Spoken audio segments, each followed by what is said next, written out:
I told you it's gonna be freaking close, man.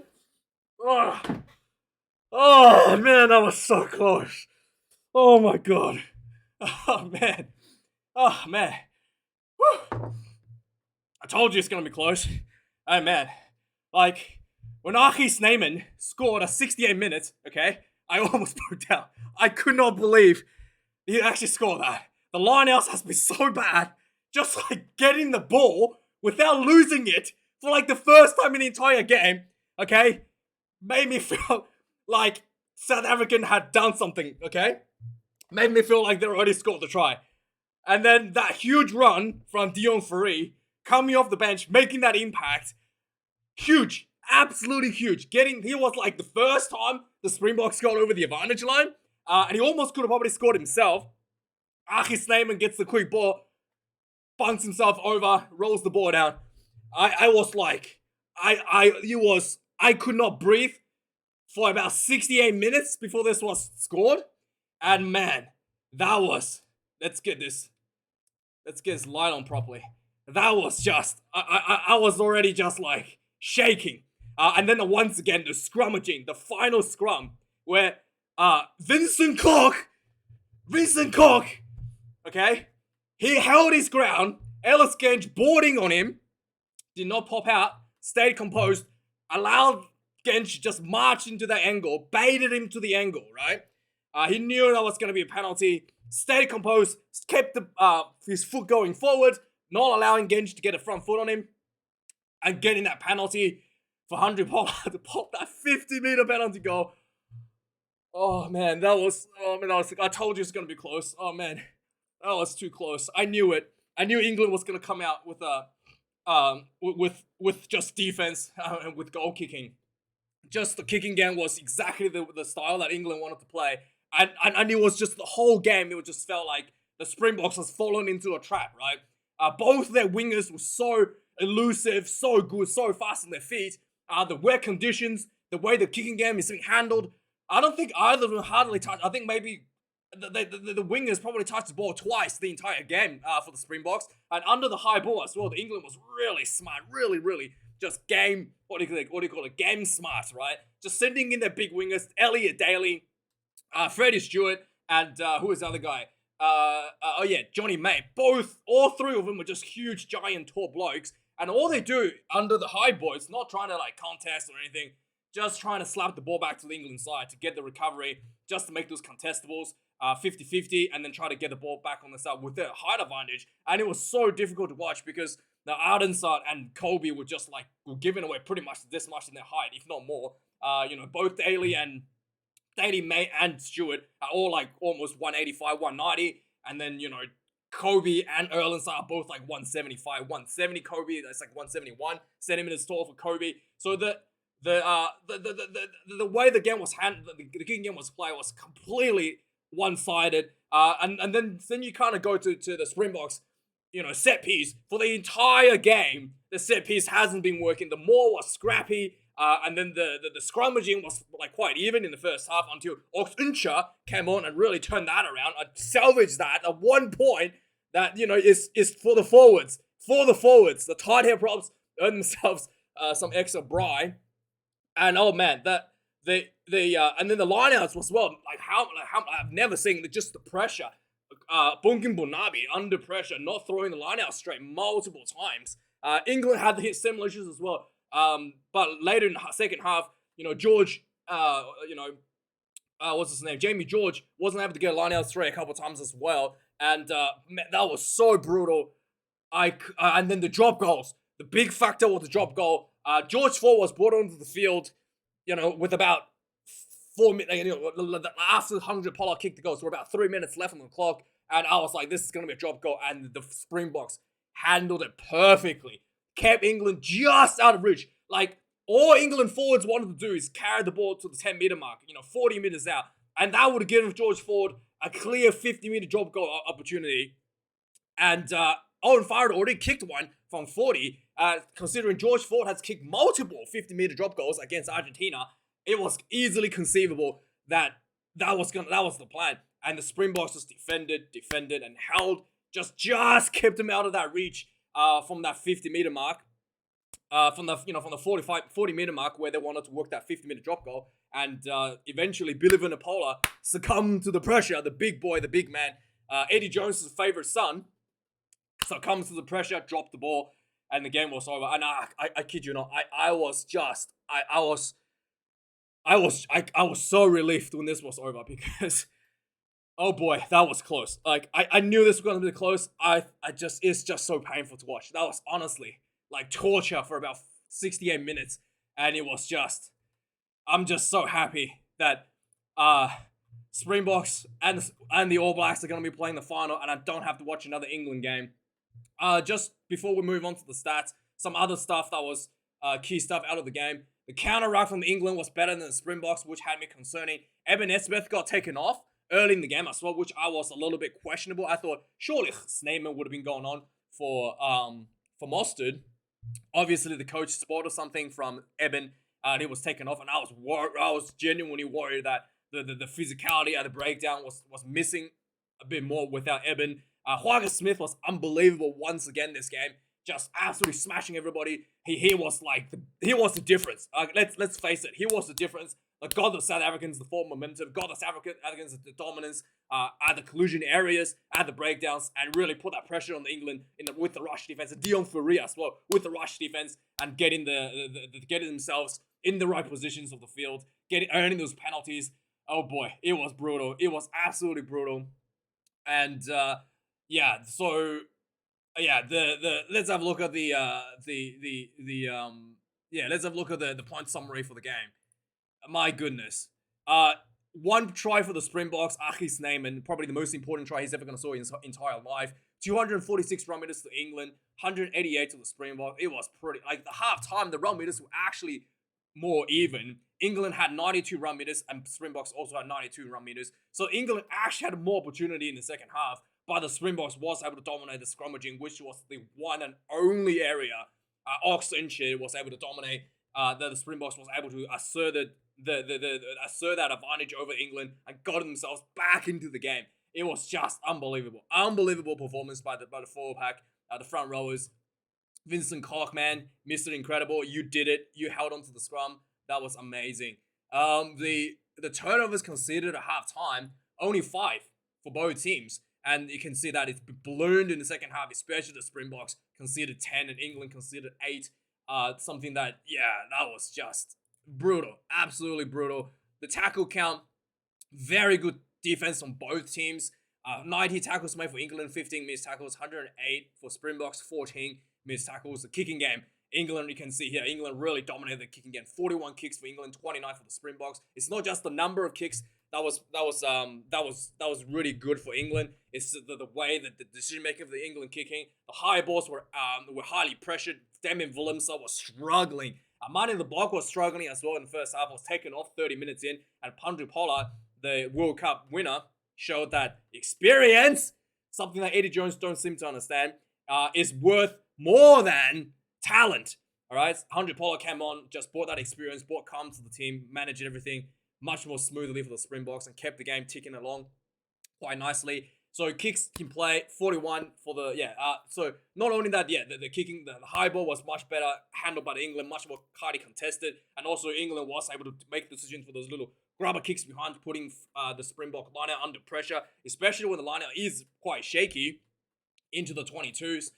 It was just very good strategy by England. One drop goal by Owen Farrell, 100% goal kicking for Faz once again.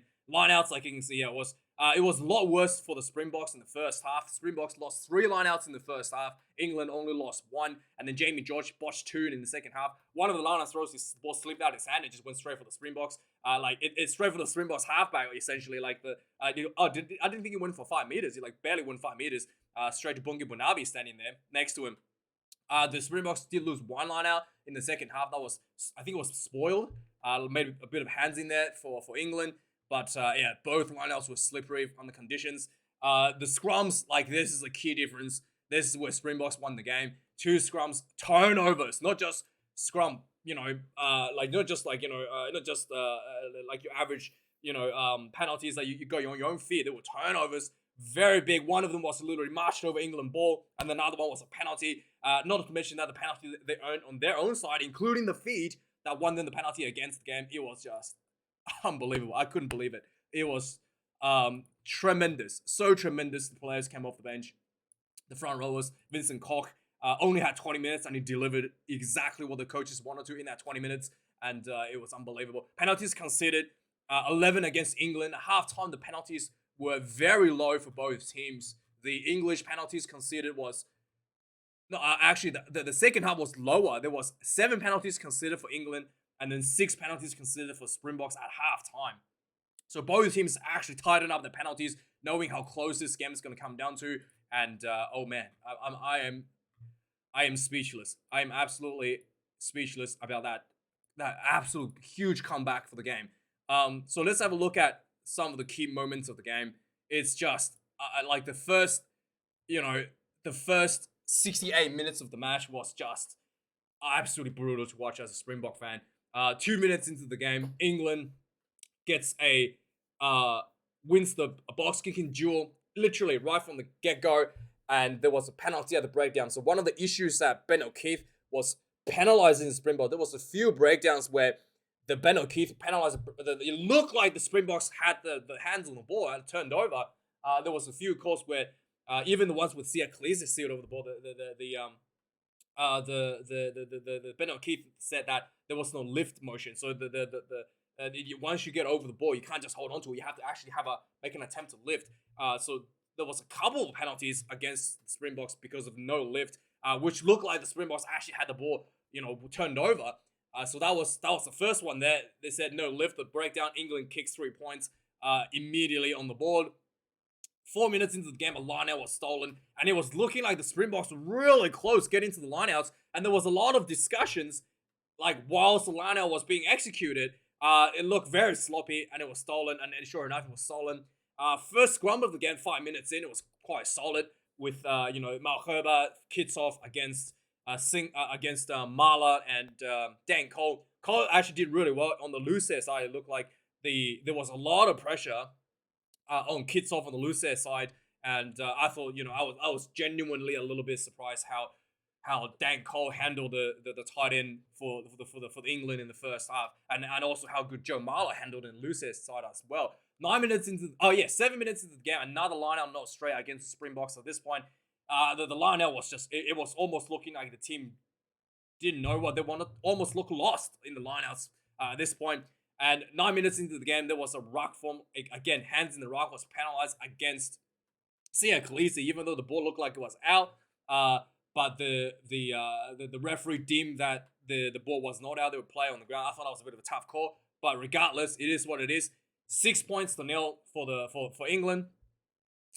There was 12 minutes into the game. There was a very weird call here. There was a perfect box kick from Reinach just outside of the England 22. British Stewart got this one, and he got tackled and dragged back into the 22. And Danny Kerr, I'm pretty sure Danny Kerr, kicked this one out on the full. Was it Danny Kerr or was it who was it? Mitchell, I think Alex Mitchell wasn't Danny Kerr. Danny Kerr came off the bench. So Alex Mitchell kicked this one on the full. I thought this was. I mean, the referee missed this one, and I felt like the players need to pay a bit more attention and tell the referee that, because there was a couple of faces played inside the England 22, and people seem to forgot that the ball was actually dragged into the 22 with Freddie Stewart. So that should have been a line out for Springboks inside the England 22. Instead, the line out, way out of the 22.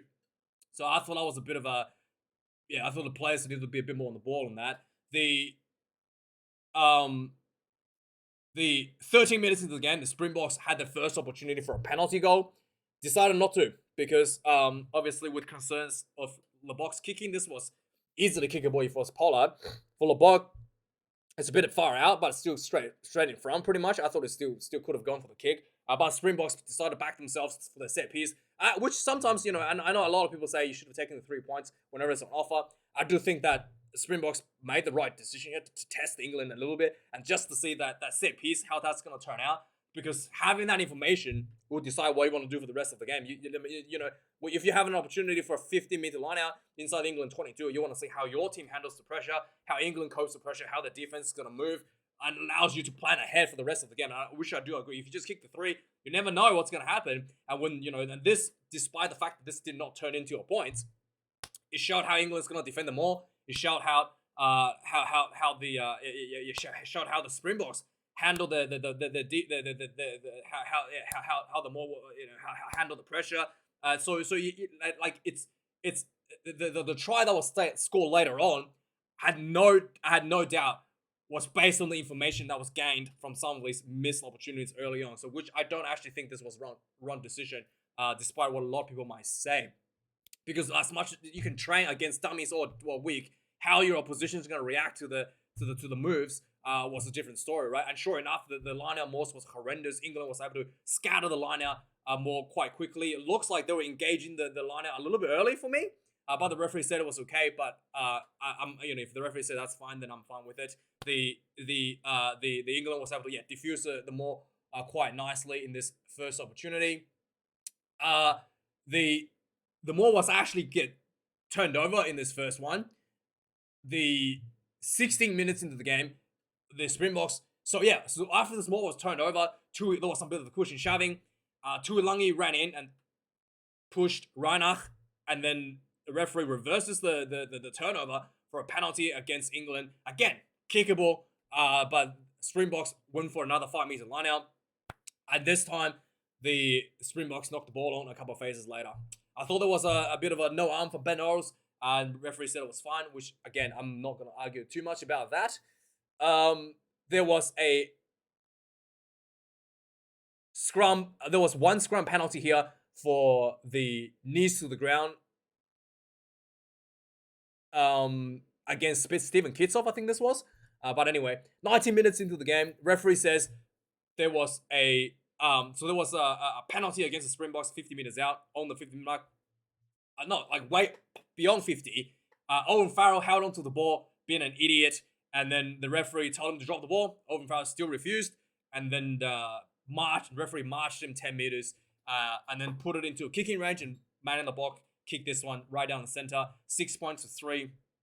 South Africa clawed themselves first points on the ball. 22 minutes into the game, Damian Willemse under tremendous amount, a bit of pressure under the high ball. He got grabbed by the bootlace. He couldn't kick the ball, obviously. He tried to throw a pass to man in the block who wasn't prepared for this, and the ball kind of bounced on the ground. And then English defense rushed up and returned the ball over. A few phases later, one of the Springboks got penalized for not rolling away, and England kicks another 3. 9 points to 3. And England at this point is just flooding the breakdowns and owning the breakdowns. It was very clear that was the issue. That was issue. And then there was another penalty where the ball came out. Ibn Esbeth rushed up to the side. It looked like the ball came out. So this is the thing. There's a little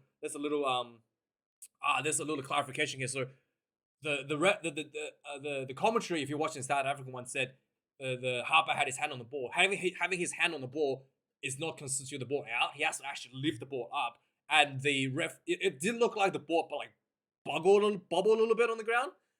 So Ibn Esbeth taken that as ball has been lifted, but the referee made a clear call here that no, it was not lifted, and Ibn Esbeth got caught offside. I just want to clarify, because that's probably that's what happened. Putting hand on the ball is not out. He has to actually lift the ball for it to be out. But you could argue that the ball actually left the ground when it kind of bubbled a little bit. So it is a bit of a tough call, but the referee was very clear. No, Ibn went for it anyway. The 30 minutes into the game, England gets a penalty for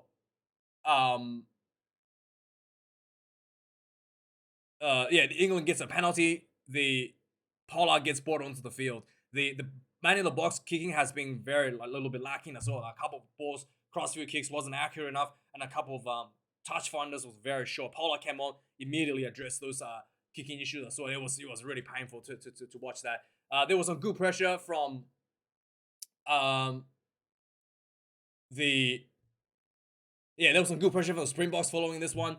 The Springboks was able to put a lot of pressure inside the 22. There was one point here, the Springboks got a penalty advantage. Owen Farrell was laying on the ground. He put his knee up to knock the ball out of the hand of Damien Delenda, which should have been a yellow card. He was on the ground, out of the play, and the referee completely missed that. the ball goes to the ground.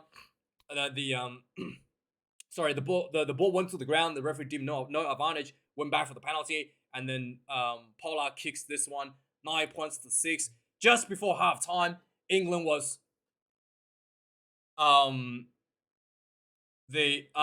was playing a lot of just a good kicking pressure game. There was one high ball, and it looked like Cheslin Kobe, I think it was, or maybe it was Allens that was taken out of the air.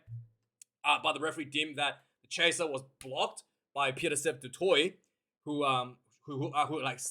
took a little step out of his line and blocked the chaser, which resulted in taking the player out in the air. So it was actually a penalty reversed, a penalty for England instead of for the South Africans.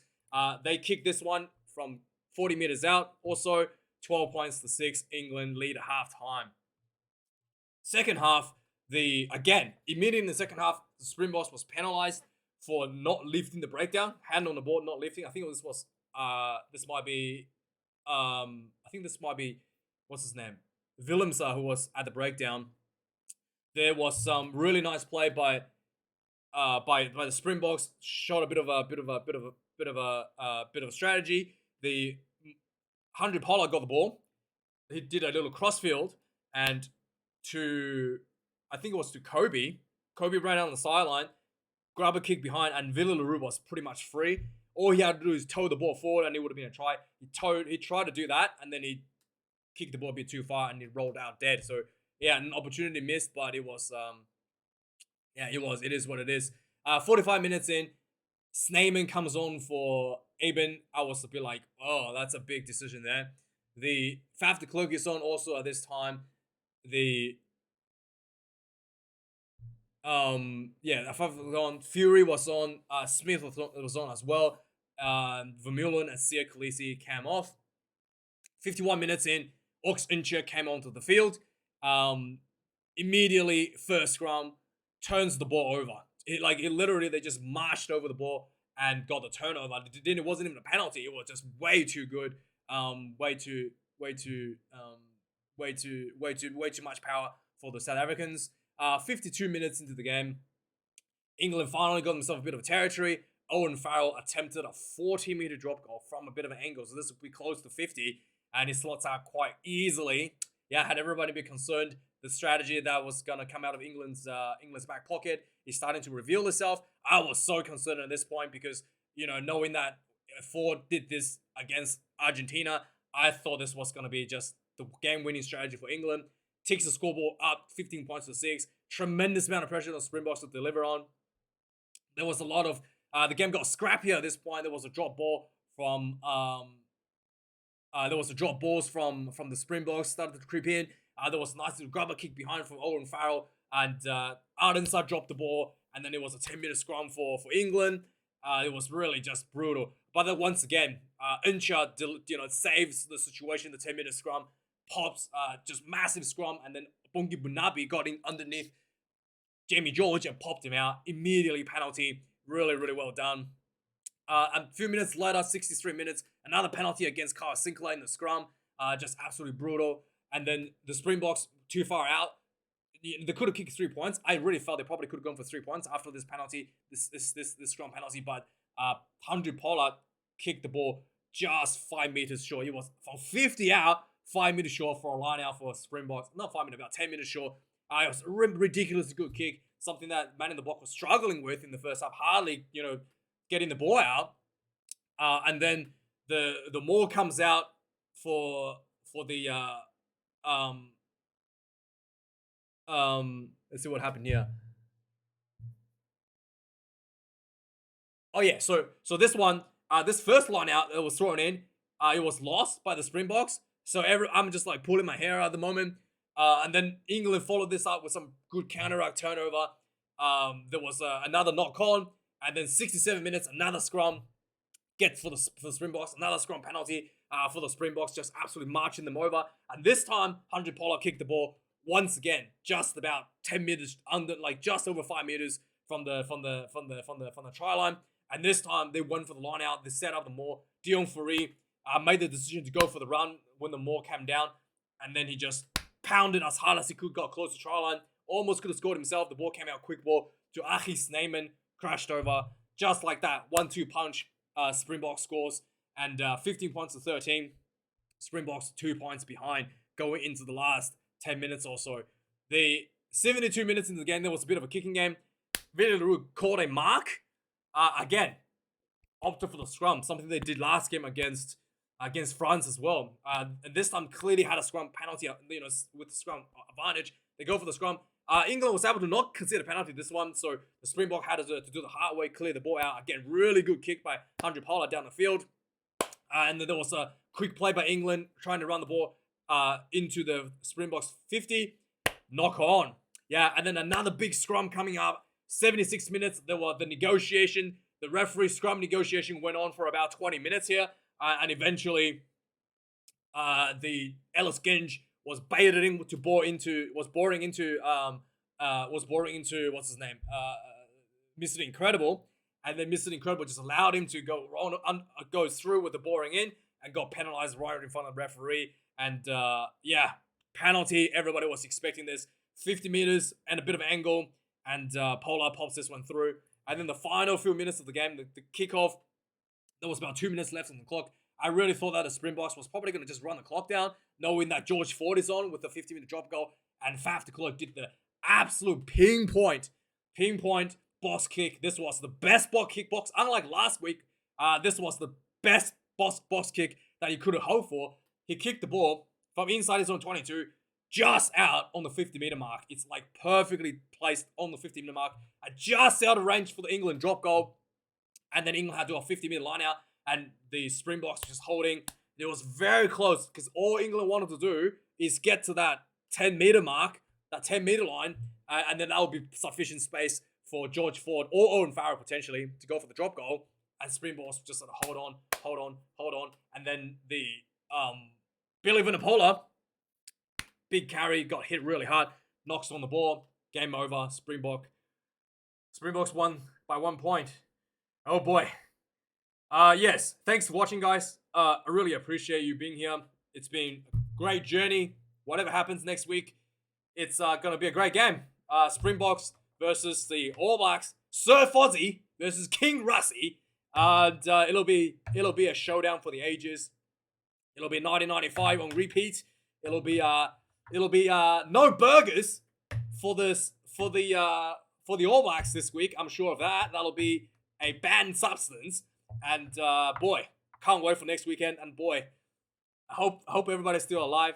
Thanks for watching. Thanks to everybody who supports me financially with membership, donations. I just honestly, I am so grateful that you are, giving me your hard-earned money to do this. And thanks for watching, guys. Have a good week. I'll see you guys next week for the news, and then the previews, and then the grand final showdown. Thanks for watching. I will be doing commentary for that. So thank you for watching. See you guys next week. Cheers.